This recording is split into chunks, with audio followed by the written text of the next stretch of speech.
السلام علیکم ورحمۃ اللہ وبرکاتہ۔ الحمد للہ رب العالمین، الصلاۃ والسلام علی رسولہ الکریم۔ تو آج ہم پڑھنے والے ہیں سب سے پہلا چیپٹر لیسن 1۔ لیسن 1 میں ہم پڑھیں گے کلمہ کے اقسام، کلمہ کے part of speech. Part of speech عربی میں 3 ہوتے ہیں۔ پہلا ہوتا ہے اسم، دوسرا ہوتا ہے فعل، اور تیسرا ہوتا ہے حرف۔ اسم مطلب نام ہوتا ہے، اور نام کسی چیز کا بھی ہو سکتا ہے۔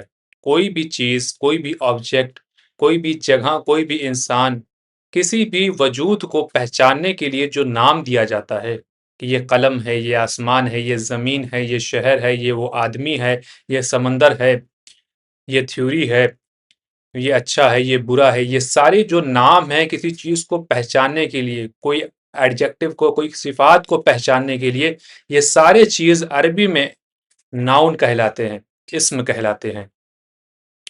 اور دوسرا چیز کیا ہوتا ہے؟ فعل ہوتا ہے۔ فعل کیا ہوتا ہے؟ کام ہوتا ہے، اور کام کوئی بھی ہو سکتا ہے۔ میں پڑھا رہا ہوں تو یہ کام ہے، یہ چل رہا ہے۔ آپ پڑھ رہے ہیں، یہ ایک کام ہے۔ میں پڑھا چکا ہوں، یا کوئی کھیل رہا ہے، یا پھر کوئی دوڑ رہا ہے، یا پنکھا چل رہا ہے، یا لائٹ جل رہی ہے، یہ سب چیز کریا ہو رہی ہے، ایکشن ہو رہا ہے۔ یہ ایکشن کو پہچاننے کے لیے ہم ورب کا استعمال کرتے ہیں۔ جملے میں آپس میں جوڑ پیدا کرنے کے لیے کہ آدمی کمرے میں ہے، یا قلم میز پہ ہے، اس کو بولنے کے لیے، یا کتاب کرسی پر ہے، تو یہ ساری بات بولنے کے لیے اگر صرف کرسی اور کتاب بولیں تو اس سے سمجھ میں نہیں آئے گی پوری بات، تو ہمیں بولنا پڑے گا القلم علی الکرسی، قلم جو ہے وہ کرسی پر ہے، تو ہمیں یہ بات بولنا پڑے گا۔ تو یہ چیز بولنے کے لیے ہم پریپوزیشن کا استعمال کرتے ہیں، جیسے فی، وا اور الا۔ یہ سارے کیا ہیں؟ پریپوزیشن ہیں، جس سے ہم جملے میں جوڑ پیدا کرتے ہیں۔ اسم کا اگزامپل دیکھ لیتے ہیں۔ رجل، آدمی، کتاب، کتاب، جمیل، خوبصورت، یہ سب اسم ہے۔ فعل کا اگزامپل دیکھ لیتے ہیں۔ کتبہ، اس نے لکھا، یہ ایک کام ہے۔ یجلسو، وہ بیٹھ رہا ہے، یہ کریا ہو رہا ہے۔ خرجہ، وہ باہر نکل۔ تو یہ سب کیا ہے؟ فعل ہے، ورب ہے۔ حرف کیا کیا ہے؟ حرف کا اگزامپل دیکھتے ہیں۔ فی، فی المسجد مطلب مسجد میں، فی مطلب میں۔ الا، الی البیت مطلب گھر تک یا گھر کی طرف، الا۔ تو یہ سارے حرف ہیں جو جملے میں جوڑ پیدا کرتے ہیں۔ تو ہم سب سے پہلے جو چیز پڑھیں گے وہ ہے اسم۔ اسم کا مطلب نام ہوتا ہے، اور نام کسی کا بھی ہو سکتا ہے، جیسا کہ لائٹ، کتاب، سلطان، دہلی اور کپڑا۔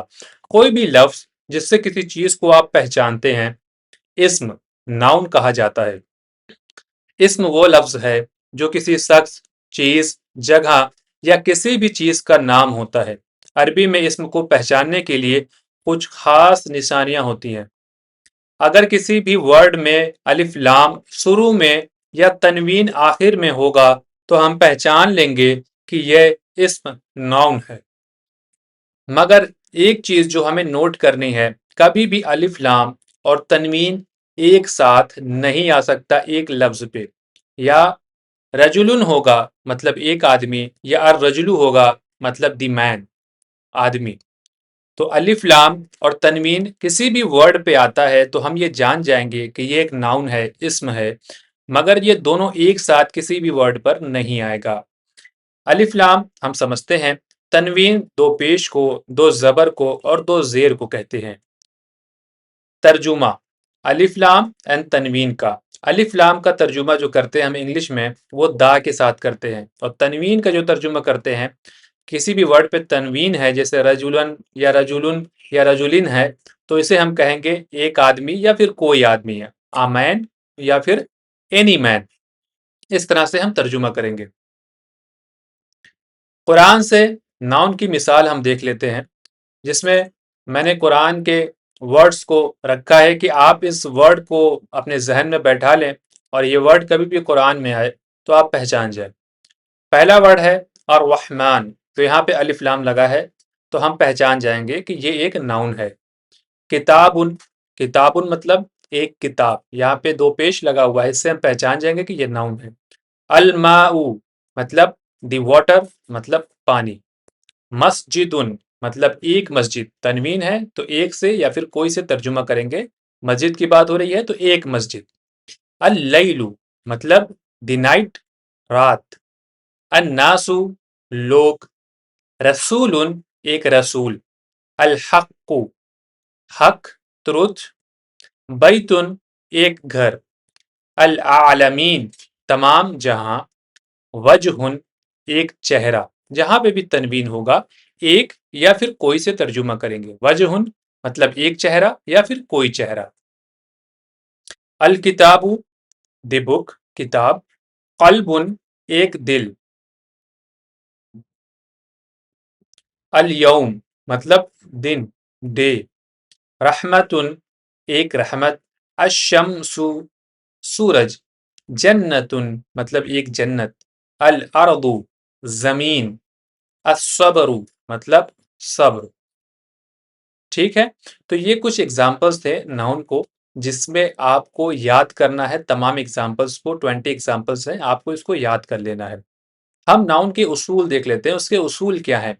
الف لام اسم کے شروع میں اگر الف لام ہوتا ہے تو وہ ایک معلوم ڈیفینیٹ، اسے معرفہ کہتے ہیں، جو چیز معلوم ہو اسے معرفہ کہتے ہیں، ڈیفینیٹ کہتے ہیں۔ ڈیفینیٹ کیوں کہتے ہیں؟ کیونکہ وہ چیز ڈیفائن ہے بولنے والے اور سننے والے کو، اور کسی چیز پہ اگر تنوین لگا ہے تو اسے انڈیفینیٹ کہتے ہیں۔ جیسے ایک قلم، تو ایک قلم کوئی بھی ہو سکتا ہے، یا پھر کوئی قلم، تو کوئی قلم کوئی بھی ہو سکتا ہے، نہ مجھے ڈیفائن ہے نہ اسے ڈیفائن ہے۔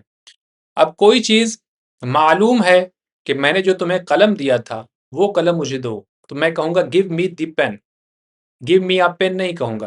سپوز کریے میں لیکچر دے رہا ہوں اور آپ کئی اسٹوڈنٹ ہمارے سامنے بیٹھے ہیں، اور میں پین لانا بھول گیا، مجھے اٹینڈنس لینا ہے، تو میں کسی بھی اسٹوڈنٹ سے کہوں گا any one of you give me a pen, give me a pen, ایک پین مجھے دو، ہے نا، میں یہ کہوں گا۔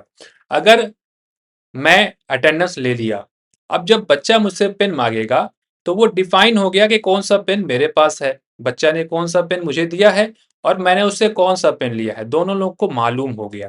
اب مجھے وہ مانگے گا تو مجھ سے یہ نہیں کہے گا سر گیو می اے پین، وہ کہے گا گیو می دی پین، کیونکہ اسے اور مجھے دونوں کو معلوم ہے کہ میں نے اس سے پین لیا ہے اور اسے مجھے لوٹانا پڑے گا، تو وہ کہے گا sir please give me my pen, یا please give me the pen sir, تو میں اسے پین لوٹا دوں گا۔ تو الف لام کا استعمال تب کیا جاتا ہے جب دا کا ترجمہ ہو، تو گیو می دا پین القلم کا استعمال کریں گے، گیو می آ پین تو قلم ان کا استعمال کریں گے کہ ایک قلم یا پھر کوئی قلم مجھے دو، اٹینڈنس لکھنا ہے، کوئی بھی قلم اپنے بیگ میں سے وہ نکال کے بچہ دے سکتا ہے، ڈیفائن نہیں ہے۔ الف لام کا استعمال تب کرتے ہیں جب کوئی چیز معلوم، ڈیفائن یا خاص ہو، جیسے خاص قلم یا خاص کپڑا۔ اگزامپل جملہ، جیسا میں نے کسی کو قلم دیا ہو تو اسے اور مجھے دونوں کو معلوم ہے اس قلم کے بارے میں، اب اگر میں وہ قلم مانگتا ہوں تو کہوں گا قلم مجھے دو، گیو می دی پین۔ معلوم اور خاص ہونے کی وجہ سے دا کا استعمال کیا گیا ہے۔ تنوین ناؤن کے آخری میں ہوتا ہے جس سے ایک غیر معلوم انڈیفینیٹ ناؤن کی پہچان ہوتی ہے، جیسے بیتن کوئی گھر یا پھر ایک گھر، ہاؤس۔ اگر اب میں اسکول پہنچا اور بیگ دیکھا تو اس میں پین نہیں تھا، تو مجھے پین کی ضرورت ہے اور اب مجھے پین چاہیے، تو میں کہوں گا مجھے ایک پین دے دو بھائی، گیو می اے پین، وہ پین ڈیفائن نہیں ہے کون سا پین مجھے دیا جائے گا۔ تنوین کا استعمال تب کرتے ہیں جب کوئی چیز غیر معلوم یا غیر خاص ہو، جیسے جملہ کوئی پین یا کوئی کپڑا یا ایک کپڑا۔ ٹھیک ہے، ہم امتحان دیکھ لیتے ہیں، ٹیسٹ دیکھ لیتے ہیں کہ کیا کیا کانسیپٹ ہم نے پڑھا ہے اور یہ چیزیں ہمارے دماغ میں بیٹھ پائی ہے یا نہیں۔ عربک زبان کے جملے میں کتنے قسم کے الفاظ ہوتے ہیں؟ تو ہم نے آپ کو بتایا ہے 3 قسم کے ہوتے ہیں، فعل، حرف اور ناؤن۔ ہم نے ناؤن ابھی پڑھ رہے ہیں، اس کے بعد ہم پڑھیں گے ورب مطلب فعل اور حرف، یہ چیز پڑھیں گے ہم۔ تو یہاں پہ 3 ہے آنسر نمبر بی۔ رجلن کس قسم کا الفاظ ہے؟ تو ہم سمجھ سکتے ہیں 2 پیش لگا ہے تو اسم ہے یہ۔ اس کے علاوہ کوشچن نمبر 3، ان میں سے کون سا لفظ فعل کی مثال ہے؟ فعل کی مثال خرجہ ہے، خرجہ میں نہ تنوین ہے نہ الف لام ہے، پہچان جائیں گے ہم، خرجہ مطلب وہ نکلا۔ ٹھیک ہے، اب ہم دیکھتے ہیں وا کس قسم کا لفظ ہے، واو زبر وا کس قسم کا لفظ ہے؟ تو ہم سمجھ سکتے ہیں یہ ایک حرف ہے، کیونکہ حرف میں زیادہ الفاظ کا، زیادہ الفابیٹس کا استعمال نہیں کیا جاتا ہے، اور پلس اس میں نہ تو تنوین ہے اور نہ یہ ورب کی شکل میں ہے، نہ الف لام اس میں ہے، تو نہ ناؤن ہے نہ ورب ہے، یہ کیا ہے؟ حرف ہے۔ اس کا ایگزامپل ہم نے اوپر دیکھا بھی تھا۔ جمیل کا مطلب کیا ہے اور یہ کس قسم کا لفظ ہے؟ تو ہم جمیل سمجھ سکتے ہیں، دو پیش لگا ہوا ہے، تو ایک کیا ہے؟ ناؤن ہے، ٹھیک ہے۔ اسم کس کس چیز کا نام ہو سکتا ہے؟ تو اسم ہم نے بتایا کسی بھی وجود کو پہچاننے کے لیے جو نام دیا جاتا ہے اسے اسم کہا جاتا ہے۔ تو کوئی بھی چیز ہو سکتا ہے، کوئی بھی جگہ، کوئی بھی صفات، کوئی بھی چیز ہو سکتا ہے۔ ان میں سے کون سا لفظ اسم کی مثال نہیں ہے؟ کتاب، سلطان، خرجہ، کپڑا۔ تو خرجہ ہم نے دیکھا تھا کہ وہ نکلا، ٹھیک؟ تو یہ کیا ہے؟ وہ نکلا ایک کام ہے، اس کا نکلنا ایک کام ہے، یہ کسی کا نام اور کسی کے وجود کی پہچان نہیں ہے۔ تو خرجہ کیا ہے؟ اسم کی مثال نہیں ہے، ناؤن کی مثال نہیں ہے۔ الف لام اور تنوین دونوں ایک ساتھ آئیں گے تو وہ جملہ غلط ہو جائے گا، وہ بات صحیح نہیں ہوگا، یہ عربی گرامر میں غلط ہے، ٹھیک ہے۔ کوشچن نمبر 9، تنوین کس چیز کو دکھاتا ہے؟ تنوین دکھاتا ہے آ یا پھر اینی، ایک یا پھر کوئی، اسے دکھاتا ہے۔ تنوین ہم جانتے ہیں دو زبر، دو پیش اور دو زیر کو کہتے ہیں۔ اگر کسی لفظ کے آخری میں دو زبر ہو تو اس لفظ کے بارے میں کیا کہا جا سکتا ہے؟ اس میں کیا کہا جا سکتا ہے؟ وہ ایک اسم ہے، ناؤن ہے، ٹھیک ہے، وہ ایک اسم ہے جس میں تنوین ہے، یہی کہا جائے گا۔ ان میں سے کون سا لفظ تنوین کا مثال ہے؟ آپ دیکھ سکتے ہیں الکتاب الرحمن قلب، یہاں پہ تنوین آیا ہے، تو قلب کیا ہے؟ صحیح آنسر ہے۔ اگر کسی لفظ کے آغاز میں الف لام ہو تو وہ کیا بتاتا ہے؟ تو لفظ کے آغاز میں الف لام ہے تو وہ ڈیفینیٹ ہے، معلوم ناؤن ہے، معرفہ ہے وہ، ٹھیک ہے۔ ان میں سے کون سا لفظ الف لام اور تنوین دونوں کا صحیح استعمال دکھاتا ہے؟ الف لام اور تنوین کا کوئی بھی نہیں دکھا سکتا، تو کوئی بھی نہیں ہے۔ الارض کا ترجمہ کیا ہے؟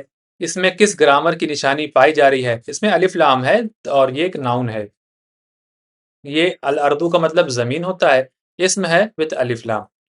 رسول میں کس گرامر کی نشانی پائی جا رہی ہے؟ تو ہم تنوین دیکھ سکتے ہیں، اس کے اندر تنوین پایا جا رہا ہے۔ تو ہم نے ابھی تک یہ تمام کانسیپٹ کو پڑھا اور کوشچنس کو لگایا، اور امید ہے کہ آپ کو تمام چیپٹرز انشاءاللہ سمجھ میں آئے گا، اور یہ چیپٹر بھی آپ کو بخوبی سمجھ میں آیا ہوگا۔ آپ کو یہ کرنا ہے کہ آپ کو ویڈیو دیکھنا ہے، ان کوشچنس کو حل کرنا ہے خود سے، اور اس کے بعد نہ سمجھ میں آئے تو ویڈیو کو آگے تک دیکھیں اور جہاں سے کوشچنس لگائے گئے ہیں اس کو بھی سمجھ لیں، اور آگے انشاءاللہ نیکسٹ چیپٹر میں ہم ملتے ہیں۔ اللہ سے دعا کریے کہ ہم سب کے نیک عمل کو اللہ پاک قبول فرمائے۔ جزاک اللہ خیر۔ السلام علیکم ورحمۃ اللہ وبرکاتہ۔